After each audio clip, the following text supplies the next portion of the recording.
Clear your desk by the end of the day, Holly. Human Resources will handle the exit paperwork.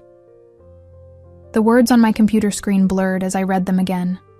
After 5 years of dedicated service to Summit Edge Logistics, all I got was a cold, impersonal email. 3 days. That's all I had taken to bury my father. 3 days of approved bereavement leave. We need people who prioritize their work, the email continued, as if attending my father's funeral was an optional social event I had chosen over filing quarterly reports. I sat back in my chair, the leather squeaking in the silence of the early morning. The Boise office was still mostly empty, the sky outside just beginning to brighten with dawn. I had come in early, eager to catch up on work after my brief absence. My name is Holly Peterson, and until approximately 2 minutes ago, I was the regional team lead of the highest performing division at Summit Edge Logistics. At 34, I had built not just a career, but a team that felt like family. We celebrated birthdays together, supported each other through difficult times, and pushed one another to excel professionally. I looked around at my workspace, the small cactus my team had gifted me last Christmas, the framed photo of us all at the company retreat, the handwritten thank you notes from team members I had mentored. 5 years of my life condensed into a few personal items that would fit in a cardboard box. The termination notice attached to the email was signed by Dan Weaver, my direct supervisor who had personally approved my bereavement leave just last week. Failure to maintain adequate presence during critical operational periods, it read. My father's death apparently fell during one of these undefined critical periods. I didn't cry. I didn't slam my fist on the desk or storm into Dan's office demanding an explanation. Instead, I pulled out my phone and took a photograph of the email, then forwarded it to my personal account. Then I shut down my computer, stood up, and began methodically packing my things. By the time other employees started trickling in, my desk was half cleared. Tanya from accounting was the first to notice. "Holly, what's happening?" she asked, her eyes widening at the sight of my box. "I've been let go," I replied simply. "What? Why?" Apparently taking approved bereavement leave to bury my father wasn't showing proper priority for my work. Tanya's face transformed from confusion to outrage. "That's not right. Have you talked to Paula? The regional manager should know about this." "No," I said, carefully wrapping my cactus in newspaper. "I'm not going to fight it, but I won't forget it either." When you work closely with people for years, you learn to read their expressions. As I continued packing, more of my team members arrived. Jason was the first of my direct reports to hear the news, his usual cheerful grin vanishing instantly. "This is bull," he started, but I cut him off with a small shake of my head. "It's done, Jason. Dan made his decision. But we just finished the Newbrook merger last month. Profits are up 18% this quarter because of your planning." I smiled sadly. Apparently that wasn't enough. By 9:30, all 7 of my core team members had gathered around my desk in silent solidarity. Ethan, our logistics specialist who rarely showed emotion, looked like he might punch a wall. Veronica, our client relations manager, was openly crying. Behind them stood Michael, Luis, Diane, Gabriella, and Kayla, each with expressions ranging from disbelief to fury. "You can't leave," Veronica insisted. "The Wilson account renewal is next week. The Hernandez shipping contract is in negotiations. None of us knows the system like you do." I finished taping up my box. Dan should have thought of that before he fired me for attending my father's funeral. The severity of what I'd just said hung in the air. My father, gone just a week ago. The funeral soil still fresh. And now this betrayal from a company I had poured my soul into. "I need everyone back at their desks," came a sharp voice from behind us. Dan Weaver stood there, arms crossed, his thin face set in a disapproving frown. "We have deadlines to meet." No one moved. "Now," he added, his voice rising slightly. After a long moment, my team dispersed, each giving me a meaningful look as they returned to their workstations. Dan approached me, lowering his voice. "This could have been handled with more discretion if you'd waited until the end of the day to pack up." I met his gaze steadily. "Like the discretion you showed in firing me via email after approving my bereavement leave?" His jaw tightened. "Business needs change rapidly. Summit Edge needs people who understand that priorities shift. Your father's passing was unfortunate, but don't," I warned, my voice deadly quiet. "Don't finish that sentence, Dan." For a moment, something like uncertainty flickered across his face. Then he straightened, adjusting his tie. "Human Resources is expecting you. Please don't make this more difficult than it needs to be." I picked up my box. "Don't worry, I won't make a scene. But remember this moment, Dan. You might find it important later." The Human Resources office was clinical. White walls, minimal decoration, and Barbara Kent's sympathetic but practiced expression. She was new to the company, having joined just 6 months ago, and I could see she was uncomfortable with the situation. "I'm sorry about this, Holly," she said, sliding separation papers across her desk. "And I'm very sorry about your father." "Thank you," I replied, scanning the documents. Standard severance, 2 weeks' pay, a non-disparagement clause. A reminder of my non-compete agreement, which prohibited me from working for direct competitors for 6 months. "Is there anything I should know about why this happened?" Barbara asked cautiously. "This seems abrupt." I debated how much to share, then decided on the truth. I pulled out my phone and showed her the email. 3 days of approved bereavement leave, and I'm fired for not prioritizing work. Barbara's professional demeanor slipped, her eyes widening. "This is the actual termination notice? Just an email? No performance improvement plan? No documented warnings?" "No, nothing." She frowned, making a note on her legal pad. "I need to verify some things with the legal department. Would you excuse me for a moment?" While Barbara stepped out, I gazed through the window. From this floor, I could see the Boise River winding through the city. My father had loved fishing that river. He'd taught me patience there, standing in waders as the current rushed past our knees. "The river moves, Holly girl," he'd say, "but the rocks stay steady. Be like the rocks." Barbara returned 20 minutes later, her expression carefully neutral, but her tight smile told me everything. Nothing would change. "Unfortunately, Idaho is an at-will employment state," she began. "The company is within its rights to—" "I understand," I interrupted, signing the documents without further argument. "Summit Edge can do whatever it wants, just like I can." She hesitated, then lowered her voice. "Off the record. This isn't right.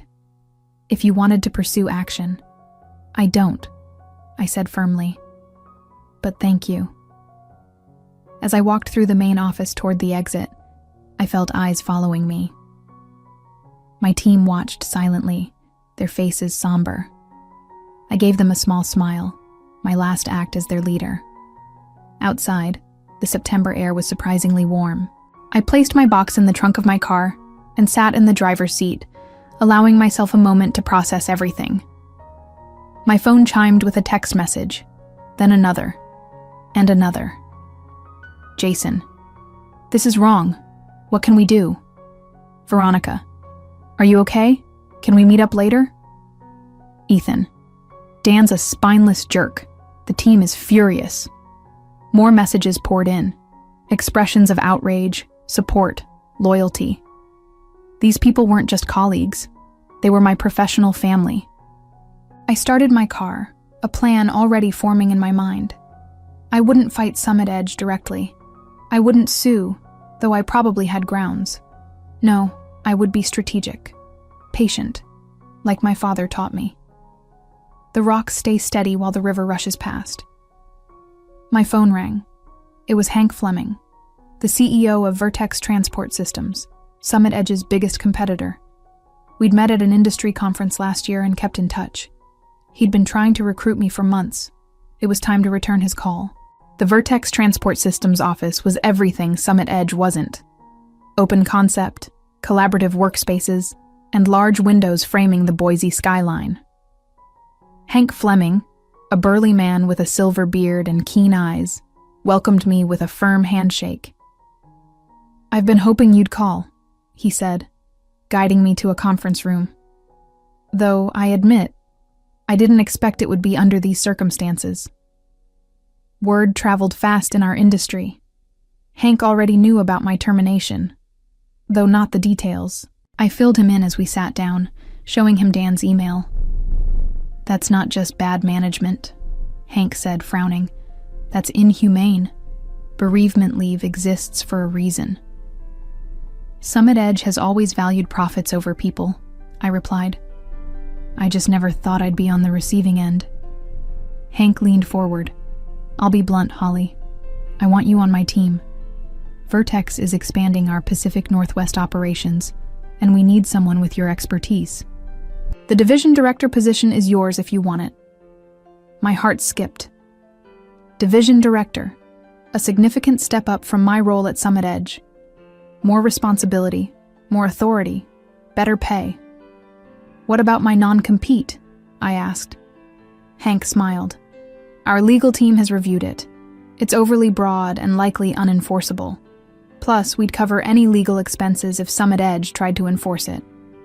"I'd need to think about it," I said carefully. "Of course," Hank replied. "Take the weekend. We can talk specifics on Monday." That evening, I met Veronica and Jason at Riverfront Brewing, a small pub away from downtown where we wouldn't likely run into other Summit Edge employees. They arrived together, their expressions a mix of anger and concern. "How are you holding up?" Veronica asked, sliding into the booth. "I'm all right," I assured them. "It's been a challenging couple of weeks, but I'll land on my feet." Jason snorted. "Dan's a fool. The office is in chaos already. Nobody knows where the Henderson proposal files are stored, and the system access you had hasn't been transferred to anyone else." "That sounds like a Dan problem," I replied, taking a sip of my water. Veronica leaned forward. "It's more than that. Everyone's talking, not just our team. People are furious about how you were treated." I hadn't expected that. "Really?" "You were respected, Holly," Jason said. "Not just by us. The way Dan handled this, people are scared now. If they do this to you, their star team lead, what would they do to anyone else?" Veronica nodded. "Paula's been asking questions. The regional manager looks worried." "Good," I said simply. As we talked, more texts arrived from other team members. Similar stories of disorganization, frustration, and anger at management. Summit Edge was feeling my absence already. "What will you do now?" Jason asked. I hesitated. "I've had an offer from Vertex." Their eyes widened. "But my non-compete—" "Those aren't always enforceable," Veronica said quickly. She worked with contracts daily and knew the legalities, especially if they fired you without cause. That's what Vertex's legal team said, but it's still a risk. Jason's phone buzzed. He checked it and frowned. "Dan's calling an emergency meeting tomorrow morning. Saturday. He's never done that before." "The Wilson account review is due Monday," Veronica explained to me. "Nobody can find your analysis files." I smiled slightly. Those files were properly stored on the company server, but my particular organizational system wasn't immediately obvious to others. I hadn't anticipated this would become an issue, but I couldn't deny feeling a flicker of satisfaction. "I should get going," I said, gathering my purse. "Early appointment tomorrow." As I stood to leave, Jason caught my eye. "Holly, if you did go to Vertex, hypothetically speaking, would they be hiring?" I paused, studying their faces. "Hypothetically, yes, they're expanding rapidly." The look that passed between Jason and Veronica told me everything. Saturday morning, I met with Vincent Torres, an employment lawyer recommended by a friend. His office was small but elegant, with diplomas from prestigious universities adorning the walls.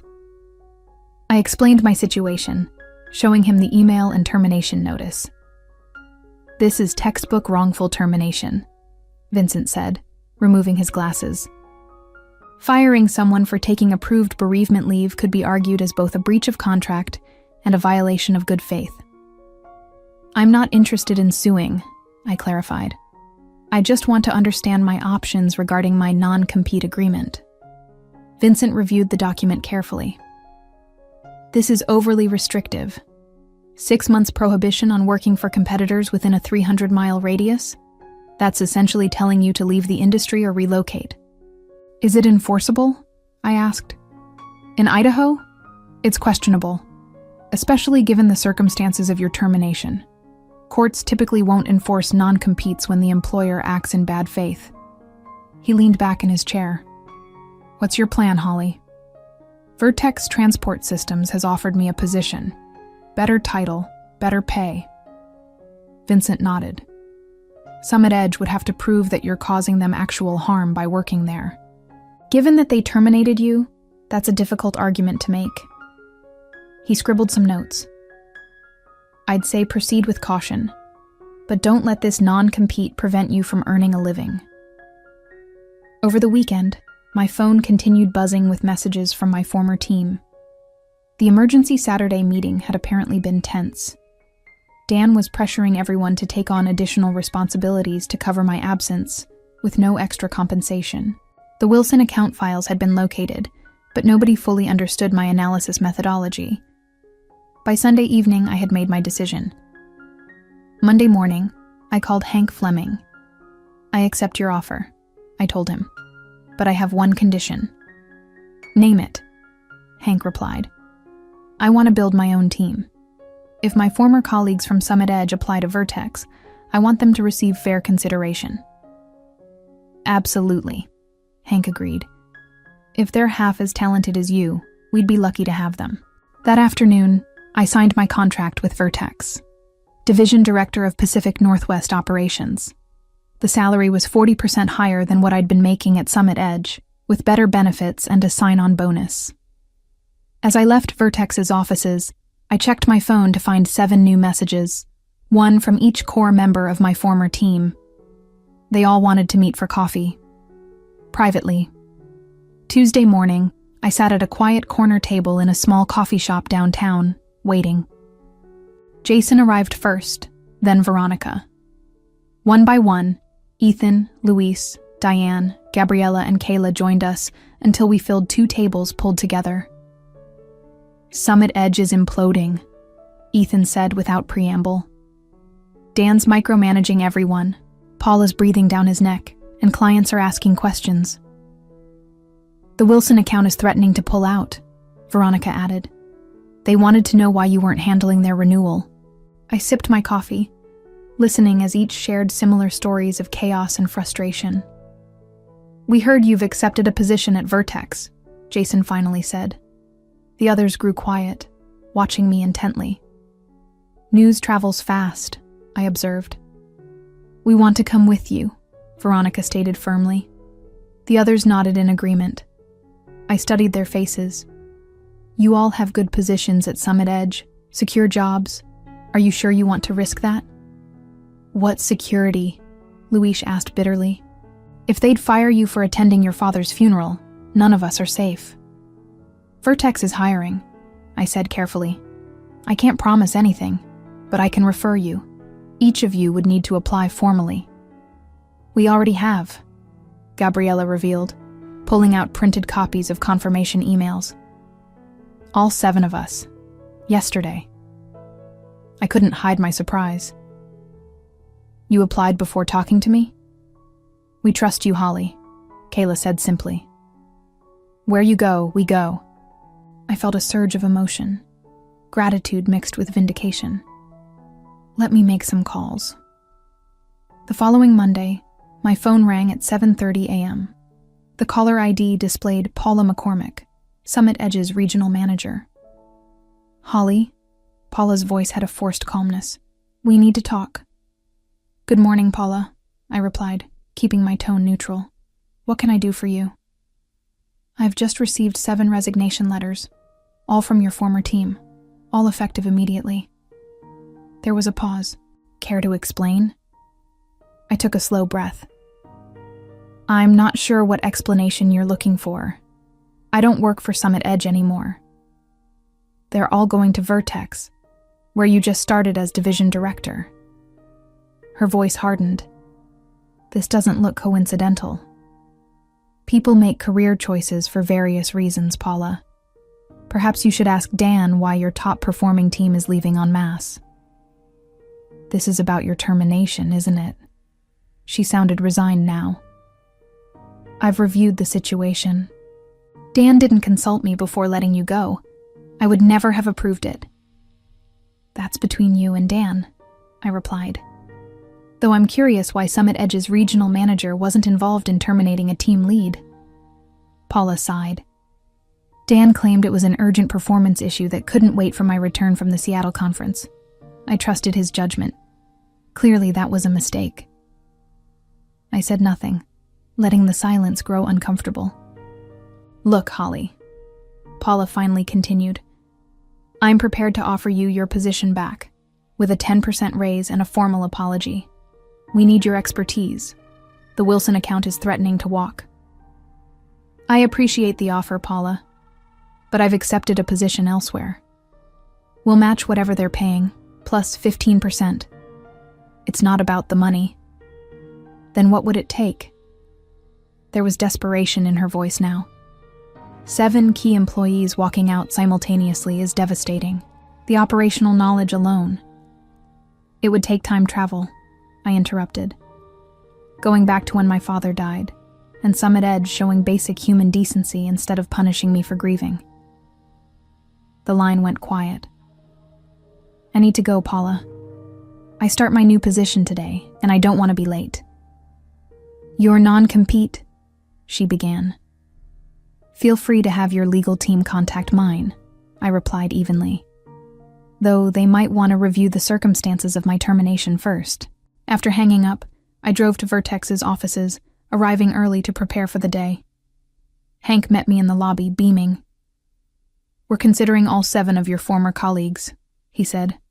Their qualifications are impressive. Interviews start Wednesday. Thank you for giving them a fair chance, I replied. Fair chance? Holly, they're top talent. Summit Edge's mistake is our gain. 2 days later, I received another call, this time from Barbara Kent in Human Resources at Summit Edge. I shouldn't be telling you this, she said quietly, but Dan Weaver has been placed on administrative leave pending review. Paula's launching an investigation into management practices, particularly around bereavement and time-off policies. That's good to hear, I said genuinely. The board of directors is involved now, Barbara continued. Losing an entire specialized team to a competitor has triggered alarm bells. They're reviewing all terminations from the past year. By Friday, all 7 of my former team members had received and accepted offers from Vertex. We met for dinner to celebrate, raising glasses in a toast. To new beginnings, Veronica said. And to Holly, Jason added, who taught us what real leadership looks like. The following week, I received a formal letter from Summit Edge acknowledging my wrongful termination and offering a settlement to avoid litigation. I accepted it, not for the money, but for the official admission that they had been wrong. That same day, the Wilson account signed with Vertex, bringing their business to us after learning that their preferred team now worked under my direction. The river had moved, but we had remained steady, like rocks. Just as my father had taught me. 3 months later, I stood at the front of Vertex's largest conference room, presenting our quarterly results to the executive team. The numbers spoke for themselves: 30% growth in our division, 4 major client acquisitions, 3 of them former Summit Edge accounts, and operational efficiency improvements that had reduced costs by 22%. Exceptional work, Holly, Hank said when I finished. You and your team have exceeded every projection. I smiled. My team deserves the credit. They've been remarkable. After the meeting, I returned to my office to find my 7 core team members waiting with a cake. "What's this for?" I asked. "It's been exactly 3 months since we all jumped ship together," Jason explained. "We're celebrating our Independence Day." I laughed. "You're all ridiculous." "But happy," Veronica added. "Seriously, Holly, everyone's thriving here." It was true. Each team member had grown professionally in their new roles at Vertex. They had more autonomy, better resources, and were finally receiving recognition for their contributions. Most importantly, they were valued as people, not just productivity machines. My phone buzzed with a news alert. Summit Edge Logistics announces restructuring amid client exodus. I showed it to the group. "I heard they lost the Hernandez contract last week," Ethan said, cutting cake slices. "That's 20% of their Pacific Northwest revenue." "Dan's gone," Luis added. "Cleared out his office Friday. Paula's trying to save what's left, but..." I felt no pleasure in Summit Edge's struggles, only a sense of justice. The company wasn't failing because we had left. It was failing because its leadership had created a culture where employees were disposable, where attending a father's funeral was considered a lack of commitment.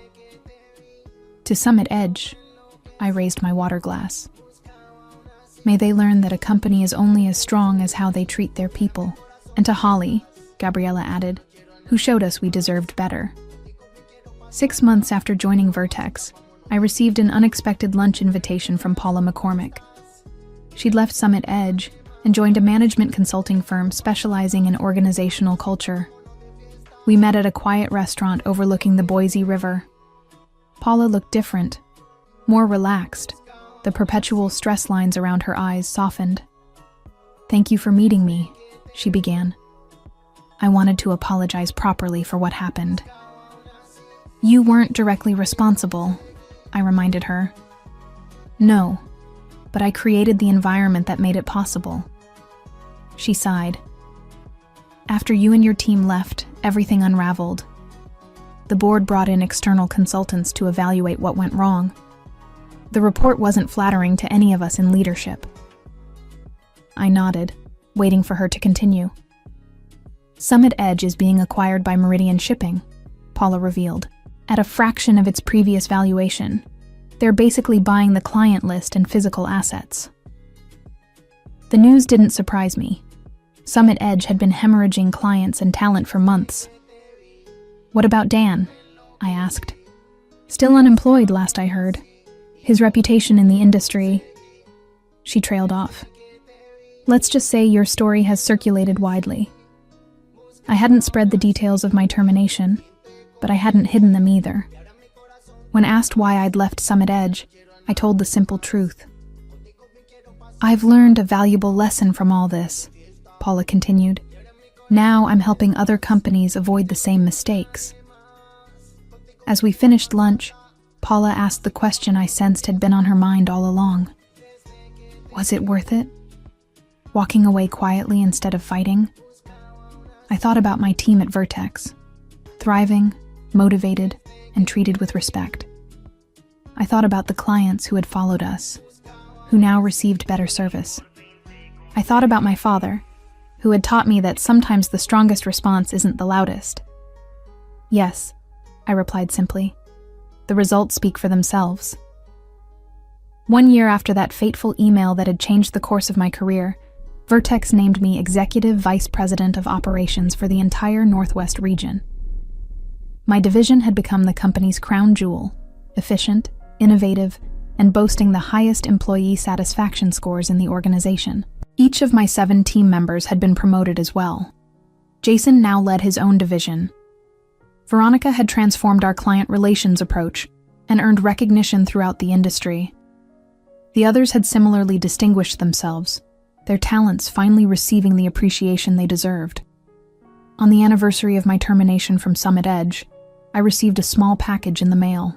Inside was my old cactus plant, now slightly larger but still thriving, with a note from Barbara Kent. "Rescued this from your desk. Thought you might want it back now. Summit Edge closes for good next week." I placed the cactus on my windowsill, where it would get plenty of sunlight. Like me, it had survived being discarded and found a better place to grow. That evening, I drove to the Boise River and stood on the bank where my father and I used to fish. The water flowed steadily around the rocks, just as it always had. I thought about how a single moment, a cold email terminating my employment, had ultimately led to greater success and happiness, not just for me, but for everyone who had followed me. "You were right, Dad," I whispered to the river. "Sometimes you need to stay steady and let the current do its work." As I looked back on my journey from terminated team lead to executive vice president, I realized my revenge hadn't been in destroying Summit Edge. My revenge had been in building something better. A workplace where bereavement leave wasn't viewed as a lack of commitment, where people were valued beyond their productivity metrics, where leadership meant empowering others rather than controlling them. The greatest revenge wasn't in tearing down what had hurt me, but in creating something that made the old system obsolete. My father would have been proud of that. Looking toward the future, I felt nothing but gratitude for the path that had brought me here, even the painful parts. Sometimes the worst moments lead to the best outcomes, if you remain as steady as the rocks while the river of change rushes past.